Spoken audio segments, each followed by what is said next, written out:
don't need no choir to sing you happy. You don't need no preacher to preach you happy. You don't need nobody to tell you that it's right.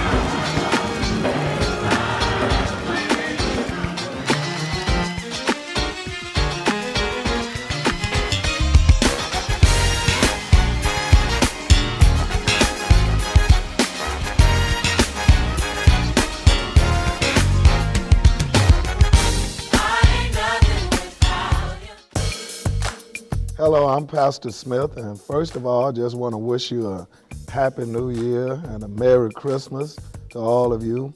And we're back with another session of Out and About with the Pastor. And on today, I have the great privilege of sitting on the other side and being the interviewer with none other than Robert Praiseman Washington from 92.1 FM. How you doing, Praiseman? Pastor, I am blessed. And you know, this is a little different because, you know, I'm used to having you in the studio, me interviewing you. So, but I'm glad to be over here in South Union. Before I got here, I got a chance to take a little ride around the neighborhood.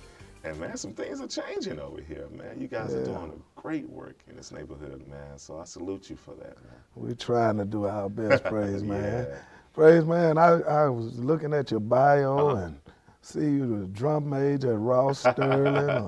Ross drummer. Raiders, I used to play the drums too when I was in Grambling. You went to TSU, right? Man, you know, I'm a PK. You know, my dad pastored Macedonian Missionary Baptist Church for 40 years before he went home to glory. And some of our preachers' kids, we always play the drums. And I don't know.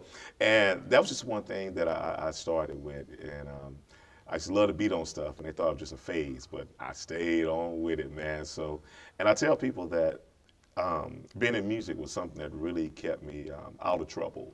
Right. You know, because I look at some of the things that HISC is doing, and they're cutting down on the arts program. And I'm trying to tell them that, look, you know, I understand, you know, that your math and your reading, you want to pay attention to all the academics. But your arts program, you really got to be careful with those because it gave me something to really want to go to school to excel. Outlet. An outlet. I mean, you know, think about it. HBD didn't have to worry about me. Because after school, I was always in band practice. Right. After band practice, went home and studied, got on the phone, talked to the little girls. You know, I was just too tired to do any type of mischief, you know. Yeah. You made your own drum with the boxes and take you the 5-gallon can, put the plastic on. See, I'm a country boy. There you go. You get the 5-gallon can and get you some plastic and put over the top with a real rubber band. See, you don't know about that. Oh, well, we used to do that in the country. Pots and pans there, man. Yeah. But yeah, well, my grandfather was a preacher, a pastor. Yeah. It skipped my father, but I went on to do the pastoring thing. Yeah. And I too played the drums. Matter of fact, we didn't have drums in church though in the country. You know, we couldn't only afford maybe a piano. You know, but I mean, music did do a lot for me also. Right. I got a chance to see the world going to Grambling. Yeah. Why you didn't play at Texas Southern? Well, Texas Southern, that's when I really got into communications. Okay.